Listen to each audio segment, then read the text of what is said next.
We have energy expert with us, Bala Zaka, in the studio. Good morning, Bala. It's quite a while now. Nice to see you. Thank you. Well, we grew up understanding the issue of load shedding. You have it now, and then I don't have for that time, and then after a while we switch over. You don't have, and I have, and all of that. It's been like that over and we're still having that same and we're still problem. having that same issue over the years. Correct. Bala, what is really going on? To be honest, first of all, I sympathize with all of us as Nigerians, and I sympathize with the country. But we are not new to national embarrassment. You know, I see what happened as a national embarrassment, and most importantly, we have issues with planning and focus, because there is this saying that planning reveals the shortest route to your goals.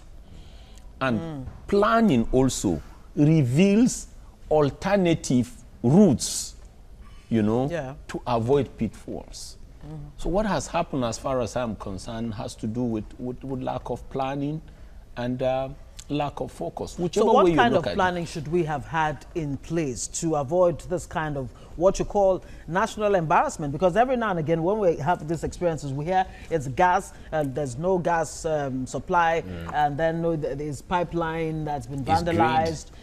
And infrastructure, and power that, infrastructure. Yeah. What kind of plans really should we have in place? Well, first of all, you come up in planning, in situations like this, you come up with what we call preventive mechanisms, right? And possible detective mechanisms. And after detective mechanisms, you should be able to come up with what we call corrective mechanisms. When you talk about preventive mechanisms, you know, you shouldn't allow something to get to this point. You should be able to prevent it. But if you are not able, as at the time you are experiencing, you know, that disaster, the rupture or whatever, you should be able to detect it on time. And if you're not able to even detect it, you should be able to restore things back into order, you know, within a reasonable time. So whichever way, you can't stop disaster from happening, you know, or tragedies from happening, but you can limit the extent to which they will affect you. Because as we speak, it's through what we call, you know, the different sectors, which I can best classify as the strategic domestic sector, strategic industrial sector, and strategic, you know, commercial sector, into panic and confusion. We saw it, and it's not good for our country.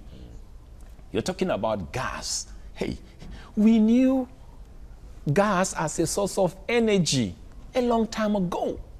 So if anybody is talking about gas now and ruptured pipelines, it's to be honest, as far as I'm concerned, it's an embarrassment. Well, the issue of ruptured gas pipelines, we know that some of these things, usually they have lifespans. Correct. A lot of these mechanical things have lifespans. Correct. And if we have gas pipelines running through the length and breadth of this country for 2, 3, 4, 5, 10, 20 years, I wonder how long we're supposed to originally, even without rupturing, change those or maybe replace those gas pipelines. That's why we go back to planning, because it has to do with maintenance. I'm happy it was not attributed to vandalism this time around, you know, and it was not attributed to inter and intra-party conflicts. So these two variables... even though that exists too, because we've heard between the generating companies and the but in this case, it is not. Discos. You see, what is happening is a case of, you need to provide me service. You know, I'm not interested in your internal mechanisms. And if we're going to talk about internal mechanisms, by the time different people tell you there are different problems, you will be shocked. But what is the fundamental problem here, beyond, you know, talking about the after effect of this lack of planning? Is it the over centralization of this national grid system that will continue to operate with 190 million Nigerians? You see, people say so, but as far as I'm concerned, I beg to differ. In fact, some people are even talking about alternative sources of energy. Yes. These things are not correct. You go to some countries, they depend only on hydro. Some countries depend on probably solar. Yeah. Some countries depend on gas.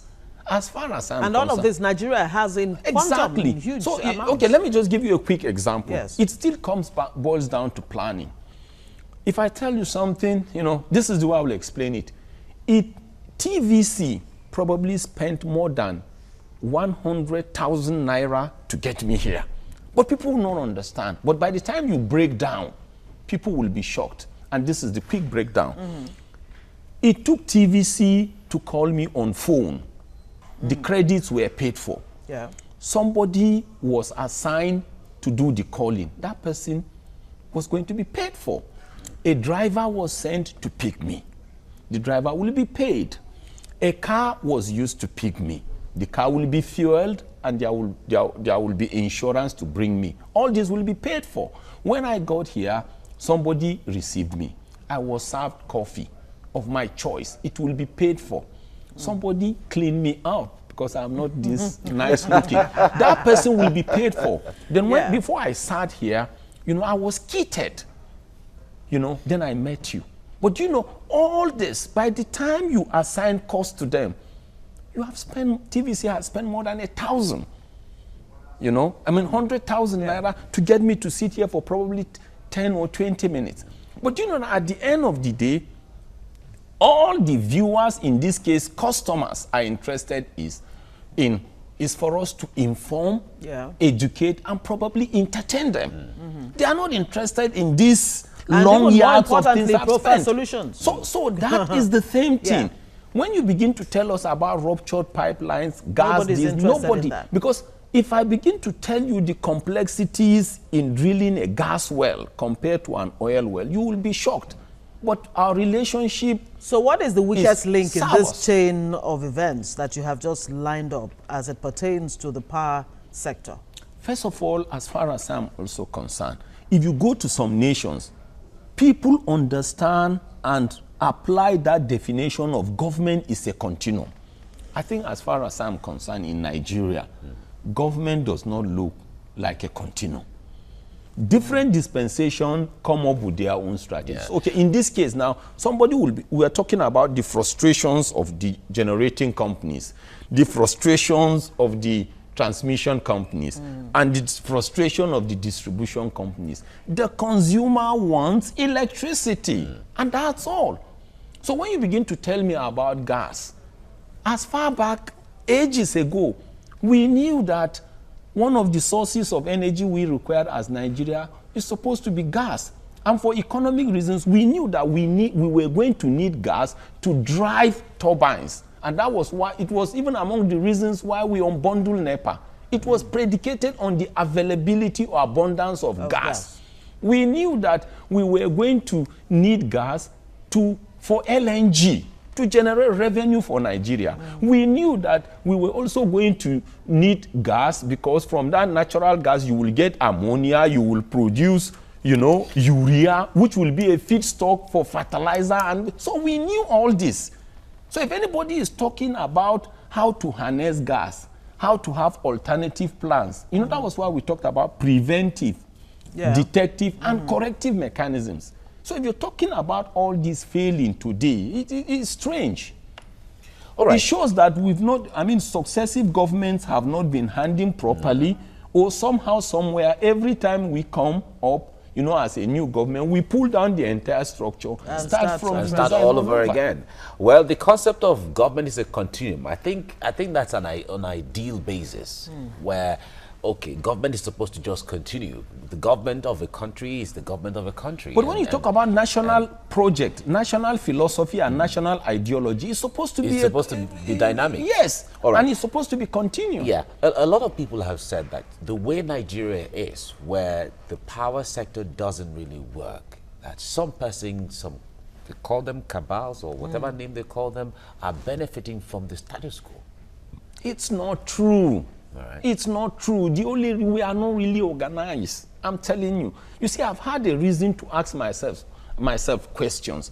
There was a time I was in a forum, and I told somebody, I said, are you telling me if today you are made a local government chairman, you know, then when I'm seated, a set of probably retired military officers will come to me and say, no, Dr. Bala or Engineer Bala or Mr. Bala, we don't want to have a gutter here. We should have the gutter there. It's a lie. These things are imaginations. I've come to find out that all these things are not true. So there's no such thing as cabal. What exactly is the problem then? If there is no cabal of a group of people who just want the status quo to remain the same, who are benefiting from the lack of power that is a constant in Nigeria, is this not in itself a security threat to the nation? When you are made a leader, I keep saying this, a leader is supposed to be an economic manager.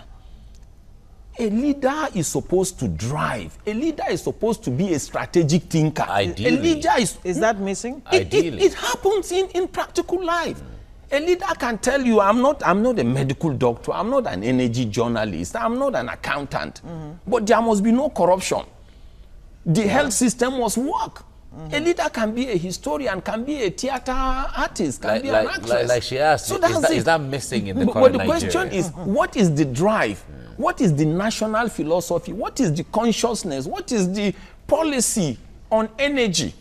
To me, policies are statements that convey the national philosophy of a country and must be seen to be reflected in the political thinking of the leaders. So whatever you think my national philosophy is, if it is not reflected in the activities and the thinking and the drive of the leaders, I'm telling you, we are heading to nowhere. So is that lacking? Is that lacking? As far as I'm concerned, yes. Okay. And even if you have it in a given political dispensation, you know, when you have another dispensation, there will be no continuity. Somebody will drop the ball. If not, when you talk about the recently I learned our president went to Morocco, right? Yeah. And we are saying, hallelujah, we signed agreement on fertilizer, gas, and this. But some of us knew that as far back as probably 30 years ago, Nigeria conceived the idea of the trans-Saharan gas pipeline. Yeah. So when you were talking about that, we were also believing that based on our natural endowment, the human capital we had, we were going to pipe gas through North Africa, through the Mediterranean Sea to supply Europe. So if you're talking about Morocco, Morocco is just part of us within Africa. But what happened? There was no continuity. And this national philosophy this comes at a cost, because what I'm getting from what you're saying is we've not been able to say from the leadership point, I want every Nigerian to wake up to electricity. That's it. We have not been able to decide that. Even if I want every Nigerian to have adequate transportation. To be able to go from point A to B without too much stress. Exactly. And even if we had that, maybe because at some point you were the leader, right? And now your party is not in power, or I defeated you. The first thing I do is to jettison everything and start all over. But you see, when you have a national idea, when you have a national policy, a national direction, all you need to do is to come and improve on my strategies.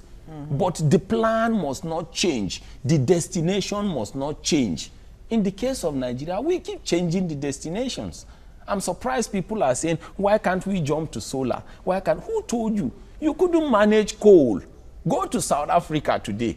As toxic as coal supplies power to most of the superpowers in this world or globally. Go to China. What is the main source of energy?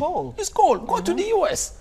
Go to South Africa. But as far as we are concerned, people will say millennium gold, toxification, carcinogenic. And we couldn't harness it. We jumped to crude oil. We came to gas. Now some people are saying, you go to solar. Some even are saying, go to nuclear. Who told you? So you must start from your humble beginning. Which way exactly to humble go. beginning is necessary. And we are getting to a point, honestly. I had the same issue in those days in my postgraduate studies. I was struggling thinking I could do it alone. At some point, people say, that's not how you work. Real research. You need everybody. You need the economist. You need the mathematician. You need the engineer to guide you to be able to come up with a model. So we are getting to a point where, as Nigerians, honestly, if we need help in matters like this, we should ask or possibly beg for help. But the national embarrassment is just becoming too embarrassing. When it comes to the experts, Nigerian engineers or Nigerian scientists or Nigerian doctors or Nigerian intellectuals are doing wonders across the world. Yeah. There is no doubt about that from anywhere. Including your humble self. Yeah, exactly. You have consulted for many oil companies across the world, and we are aware of that. But coming back home, now there are calls for the decentralization of this national grid system. Fantastic when it comes idea. to the issue of solar, the Northeast is a beautiful stage to harness the sun. In fact, Adamawa State is called there's a slogan they have that has to do with the rising sun or something, sun in the Northeast. In the East, we have the coal in Enugu, which is, and even in Jos, there has been coal. There's gas in the South. There is Kenji Dam already in the northwest. The Shiroro, and all of that. So it means informally, Nigeria has been divided into areas where you can use solar in one side, you can use coal in one side. Is that the way to go, really? No, it's the way to go. But you see, like we said, the drive, the push, the coordination must come from the leadership. If you don't have that, I'm telling you, you're not going to succeed. And that was why we defined what policy is. You know, it must be a national philosophy, but the strategic thinkers are not the masses. You know, Dr. Balazaka, what you've succeeded in doing the is leaders. to paint the bigger picture. But let's bring it down to this problem at hand, this power grid collapse that continues to happen every now and then. Is the 7th one this year. I agree. It's the 7th failure of the national grid this year. So what's the way forward? And, you know, when you hear from the TCN that, no, it was not a total, it was not a collapse of the national grid. It was just some, stations like Egbin or Motoshaw, and the rest of them that had issues. But now we've been able to manage and get up to 60 megawatts from each unit of these power stations. What do we make of this? Is the TCN in denial or what? The truth is, it still comes back to the direction, the drive, and the firepower of the leader. If we're supposed to go to the right, you mustn't think of going to the left. It's the same thing that is happening to our refineries. We've not refined. Remember, we said we were also going to come up with modular refineries. Have you seen one come to life? None. At a point, we are all depending on Dangote refinery to come on stream. And you'll be surprised. Point, even until now. Dangote is now working on east-west, offshore gas gathering pipeline system. And before you know it, everybody will now be saying, let us rely. I don't have a problem with that. He is a Nigerian. We should applaud his initiative. But what is our national strategy? That is the question we should continue to ask ourselves. In fact, right now, Ghana and is it Sierra Leone? They have. In fact, it looks like they are booking with the Dangote refineries on how to constantly get gas. oil from and that them. was why you were asking about questions on we had different sectors. The truth is this: you go to some climes. If you get it wrong, you will be fired. If it is in national interest, I can dupe you as an individual and go away with it. But if I steal 1 naira from national treasury in some countries, I will be hanged. Because the entire population of that country has something to do with that 1 naira. So when you talk about national supply, national energy in cases like you're talking about 190-something million Nigerians. And nobody's taking responsibility. Exactly. So that small clique, you may call them a collection of DISCOs, TCN, and GENCOs. Yes, we entrusted, that part of our economy in their hands. Honestly, if since they are you not talk doing about it, the economy, can you paint a picture of the economic cost of this when the whole nation, goes into darkness within, even just for 1 day? You know what? We are beamed to the entire world, right? And for the first time, I will be economical with how bleak things are supposed to look. Do you know what it means for some? There are countries you go or some climes you go, everything is tied to power. Everything is tied to power. So if there is a disconnect for just a minute, so many systems will break down. We know this. We already know the cost of fuel. We know the cost of energy. In fact, I will be talking at a forum in 2 days' time where we will be talking about subsidy to the masses on petrol and diesel and kerosene. And if I go there, I will tell them it's not true. Because you are talking about serious competition. The automobiles are competing with us. Yeah. You know, then all these sectors. In fact, one of the reasons why we have serious unemployment is the cost of energy. All these are known. And that was why, as we came here, and that was why I'm not interested in talking about the technicalities of how to get gas, how Shell will drill their gas, how you get pipeline measure integrity. We're talking about the relationship between the clients and the customers. That's all. And in situations like this, just like the way I described how TVC spent probably more than 100,000 naira to get me here. People are not interested in your effort. They are interested in the result. And the result is give Nigerians energy. Let's do something. Let's propagate. Let's trigger the economy. But stop creating national embarrassment. Stop creating national and social and economic panic across the strata of Nigeria. All right, I guess we'll have to leave you here now. Alazaka, you have really touched a lot of things, even went beyond the issue at hand. Yes, the issue of planlessness by successive governments, one way or the other. And it seems to reflect itself in everything. Aspect of our national life. Dr. Balazaka is an energy expert. Thank you so much for joining us. Thank you. This Thank morning. you so Let's much hope the food for thought you've given those who should have a vision. Exactly. I pray and hope so. Thank you. Thank you. Okay.